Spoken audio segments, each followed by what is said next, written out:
Hey, welcome back to Mark Fisher Outdoors, everybody. Today is going to be something a little bit different. We're going to be bank fishing. You don't see me bank fishing very often, but I did want to talk about it because when I do get the opportunity to go fish off of a bank, I don't know whether I'm just goofy and no one else does this, or whether you guys are going to comment and say, "Oh yeah, we all do that, Mark." But stick around. We're gonna throw it. We're off of a little pond here. We're gonna do a little bank fishing here. Then we got another little place that we're gonna go to. We're gonna show you both today. So stick around. We'll talk about it when we get back.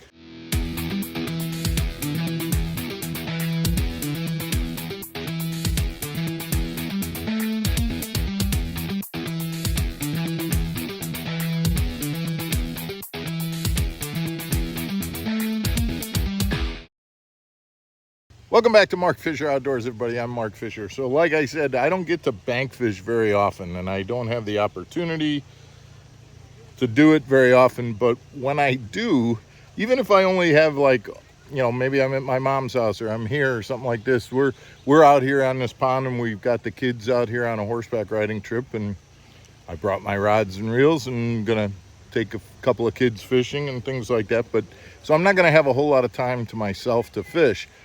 But I like to just, if I have the opportunity, come out and just basically make a few casts. It might only be 5 or 10 minutes, but I get the opportunity to kind of just test myself and say, hey, you know what? If I'm at this spot, can I at least catch a fish or two? You know, and maybe I'll bring 3 different rods. You know, maybe a wacky rig Senko, a swim jig. Today I've got a frog because I knew what this pond had in it and things like that, and I'm just going to try a few things and see if I can get a fish or two to bite in the short amount of time that I've got to fish. And kind of, you know, I just kind of make a little contest out of it for myself to see whether or not I can get something to go. So let's see how it works out.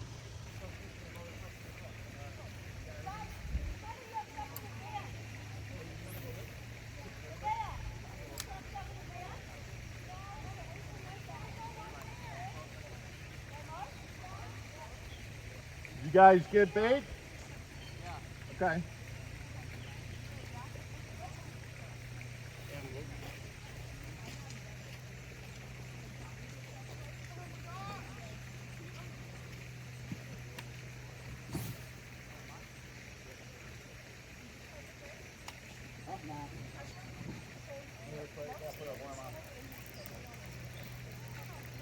Hey, Tyler.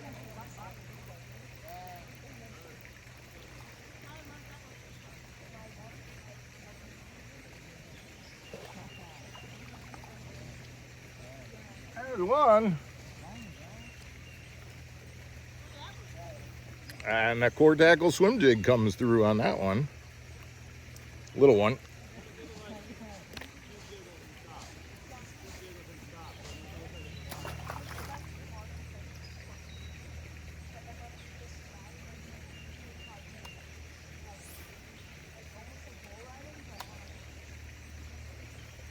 So made about 20 casts, 5 or 6 with the wacky rig Senko. Got bit on the first one, didn't catch him. Threw a frog a couple of times, got a blow up on frog on the second cast. Threw the swim jig twice and caught one on the swim jig. So that's kind of what I do, is just come out and make a couple of casts, see if I can get something to go, figure it out a little bit, and now I got to go back and, you know, play with the kids and get them going a little bit.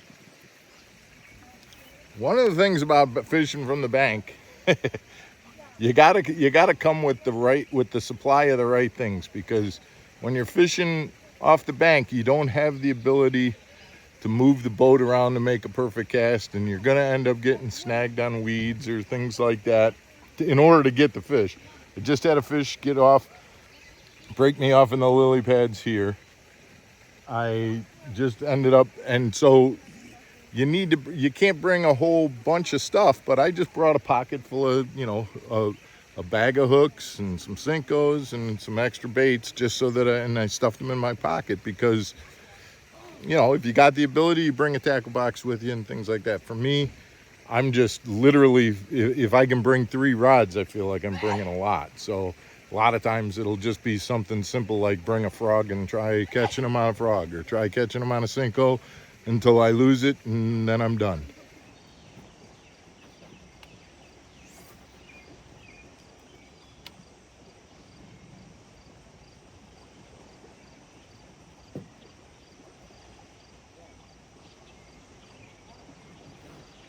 There's one.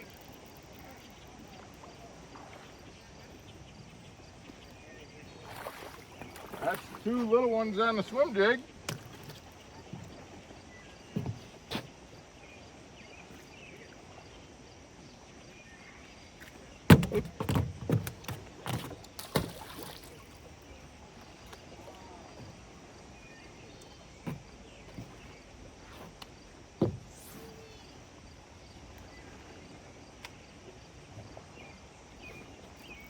That's 3 on the swim jig.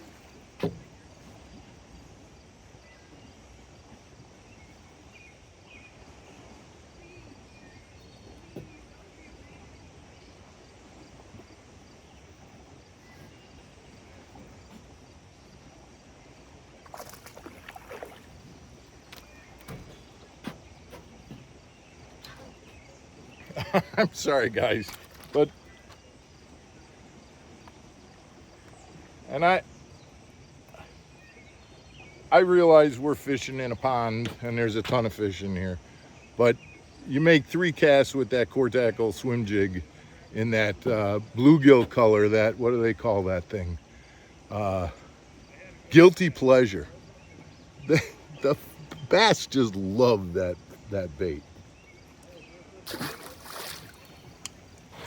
So the very next day, I left the horseback riding trip with the kids, and about 12 hours later, I'm up here in Wisconsin at my mom's condo, and gonna do the same thing that I was just talking about. Like I said, just got the same 3 rods that I had in the car when I was on the trip, and we'll do the same thing. Just stand out here on the pier, see if we can't catch something off of this pier, or, you know, working this bank.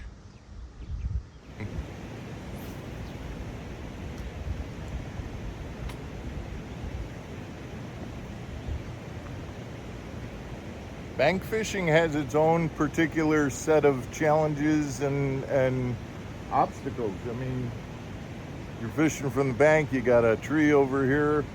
The target that you want to throw at is far away, which means that, oh, look at that.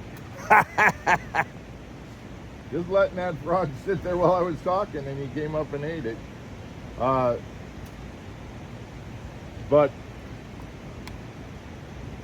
you can see that grass mat out there, which means that my cast has got a lot of open water that's probably not where I'm going to get bit.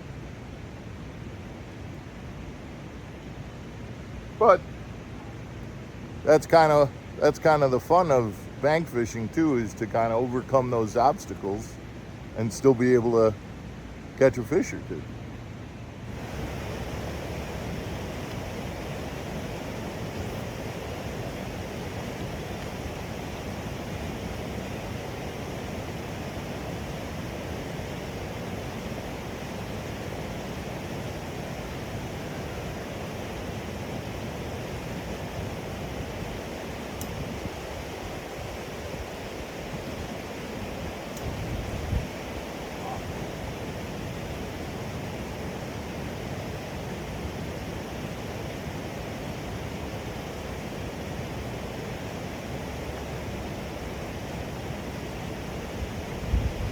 Well, I kind of got beat here on this one.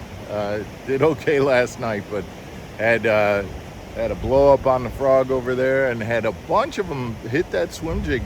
I don't know whether they were just small or what was going on, but that's kind of what bank fishing's about, you know, the perils, the obstacles. But again, guys, my biggest question is, I get it. Sometimes we go out and we spend the day fishing off the bank, and that's a good thing.